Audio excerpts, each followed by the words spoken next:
Hey everyone, Tyler with Outboard Specialty Tools, and today we are looking at another power tilt and trim issue on a Yamaha. This one's a 4-stroke Yamaha 90, and what we are doing today is we're diagnosing a couple problems and repairing them. One is this motor will trim down but it will not trim up. So you hear the motor kick on and you can see it's wanting to trim down. Push up on the switch right there and all you're getting is a click. Now let's check the switch up on the helm. Alright, checking the remote control tilt trim switch here. So same deal. Push up, all you're getting is a click back there at the motor where the relay is closing. Push down, you're in business. So trim down, but no trim up. We're going to check into this a little bit further here in just a second. Okay, so we have, at this point we've tested both switches. We tested the switch back here on the pan.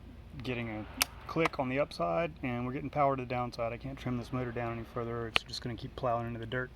We got the same result on the helm there.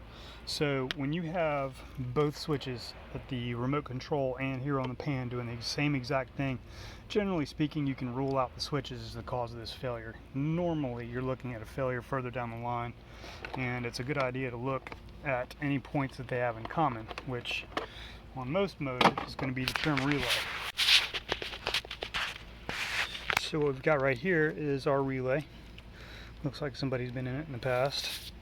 And what we're going to do now is we're going to pull our tilt trim motor wiring off of here. So these are the wires, the green and the blue are the wires that actually run to the trim motor, which controls the hydraulics on the trim unit itself. So we're going to test the relay here, see if it's behaving.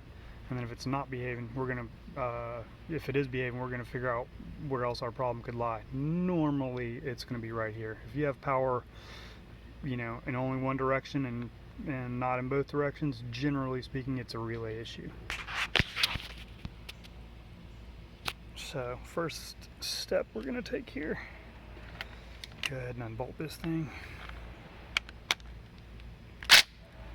Want to be careful using power tools on these. This is a pricey little piece of technology here.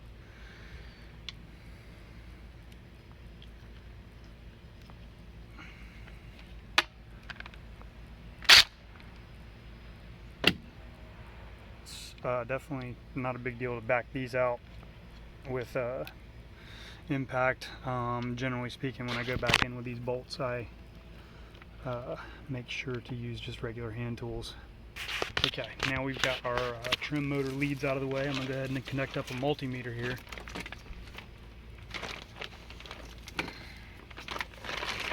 Going to put one of our leads on the blue side. And put our other lead green side. And see what we get here. So go ahead and power this up to 12 volts. So now we're just checking voltage with our meter here. As you can see, I'm using a pretty run-of-the-mill cheap meter because when this one goes in the river accidentally, I don't shed any tears about it. And when the fluke goes in the river, it's a bad day. Alright, so we're just looking at voltage here. So first thing I'm going to do is press up on this switch, then press down. Now with our hot lead going to the blue side, and our ground going to the green side on this relay, when you press up, I should get positive voltage here if the relay is doing its job. And I press down, I should get negative voltage here. So pressing up. Okay, as you can see, we're going right up, jumping up, no hesitation, no anything shady looking there. Letting off now, should drop back down to 0. Okay, now we're going to press down and I should get the same voltage but negative. Pretty close, couple hundredths of a volt. Okay, now so that's just showing that the relay is doing its job. The relay's, you know, it switches polarity when you want to trim up, and when you want to trim down. That's its job. Okay, so we've already tested our relay for voltage here. What we're seeing is that when we hit our switch, we're getting good voltage to this relay on both sides. It's switching polarity, it's doing its job more or less on a voltage level. The other thing we want to check here before we start checking into the trim motor is see, yeah, it's got voltage. Does it have amperage? That's our next question. The easiest way to check all that is to reverse the polarity on here.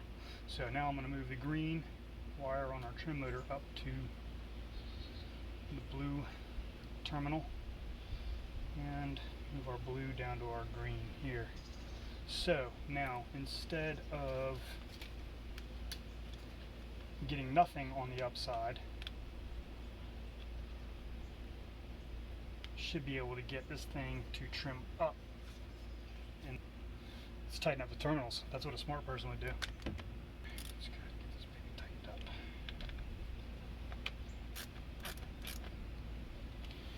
Okay, again, we're switched up our trim leads here.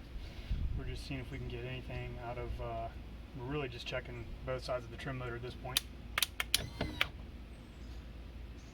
Oh yeah, whatever I said before, disregard. So when I press the down side of this switch, because that was the side of the relay that was working properly before, pressing down, the motor should trim up. Pressing up, the motor should trim down, because our wiring is reversed, but in this case it's not going to, because the down side of this relay is damaged. So it's getting voltage through there, but it is not getting current, which is a sign of a smoked relay all day long. So next thing I'm going to do here,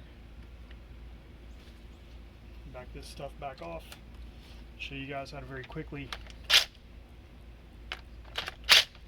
test the actual trim motor, make sure our trim motor is in good shape.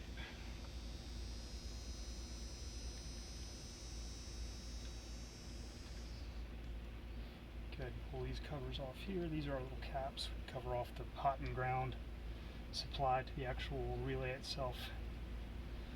So this stuff's coming, this is the hot coming directly off of the 12 volts main battery supply coming into the motor.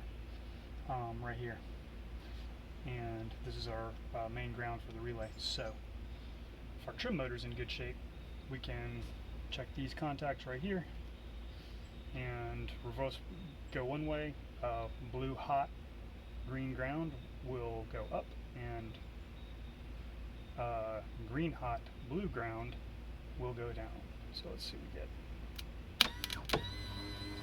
Good there. Now let's reverse them.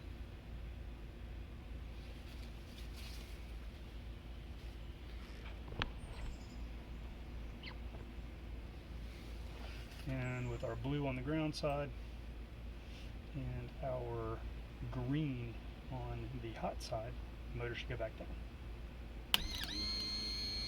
Okay, so what we can see here is a couple things. Number one, we know our trim motor is fine.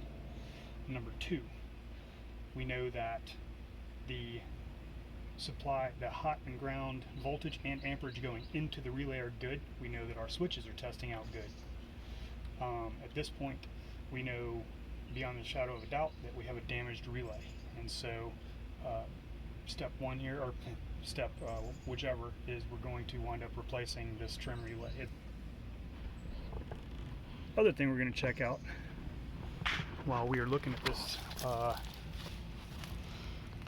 whole power tilt trim situation on this motor is I want to take a look at the actual hydraulics and see what we got there. So try to do this one-handed, not zap the crap out of myself. Just kidding, it's DC voltage. It's really gentle. Okay. And yes, what I see here is the classic signs of blown trim seals. There's trim fluid all over the place, dead bugs stuck to the trim unit, a bunch of other grime. So this thing definitely is going to be ready for a reseal. Because we're going to pull this whole unit off for the reseal, what we're going to need to do is we're going to need to remove our shock mount pin right here. Up top here, where is that dang thing? Right here. And pull our mounting hardware out of the bottom, which everything is held in place by snap rings. So we're going to get on that here in just a minute. Alright, So we've already established that we're going to go ahead and de-rig this unit and pull it off the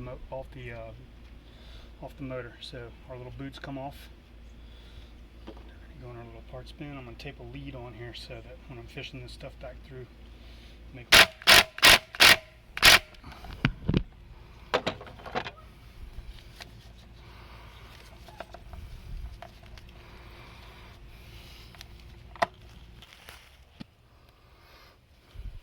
Okay, we've gone ahead and pulled our trim motor wiring out. It's ready to disconnect from our tag line here. We're going to leave our tag line here so that when it's time to pull the trim motor wiring back through, it's just a matter of pulling it through as opposed to having to fish it through. Alright, our next steps before we get into the hydraulics here, we're going to put our service lock down, pull our trim motor wiring out,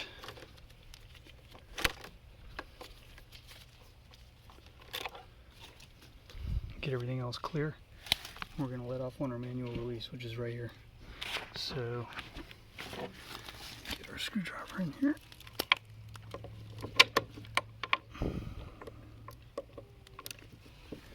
Okay. Got a flat head on our manual release screw. I'm going to start backing it out, and we should see the motor drop down onto the service locks.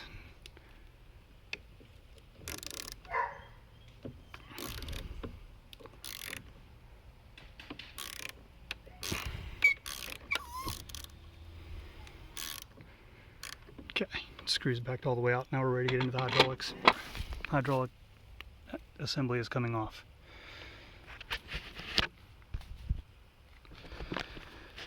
Since we're removing the entire assembly from the motor, I went ahead and let out the manual release, de-rigged our trim motor wiring here. Now I'm going to remove snap rings and mounting pins here and here. Now, since we know we're going to take this thing to the shop and we're going to go ahead and tear down the cylinder and replace seals in the cap assembly here, I'm going to go ahead and crack it loose here, because mounted into the transom brackets, this is better than any vise or anything in any shop. So I'm going to get a wrench on here, crack the top loose now, and then finish the tear down and rebuild in the shop. We're going to use OST 0022, it's our 47mm spanner, to go ahead and crack this cap loose. So I like to use a little protective sleeve on this thing. So I get this thing seated.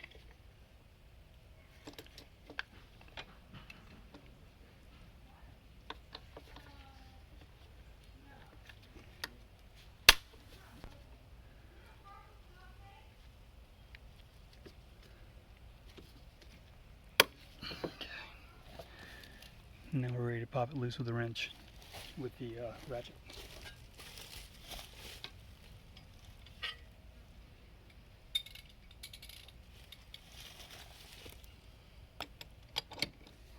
In this case, I'm just using old school Craftsman 1/2 inch drive. Make sure I got everything firmly locked into place.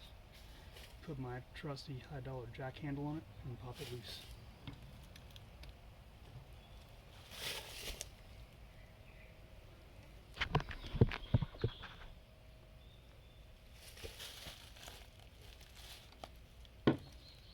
See how easy that was.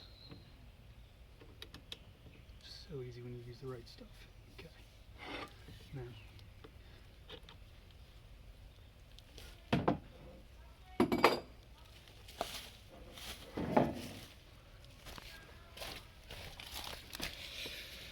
so now at this point we've got our main cylinder end cap is popped loose, so it's going to make it a lot easier when we get this thing on the vise in the shop to pull all this stuff apart. So just get.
Bushies.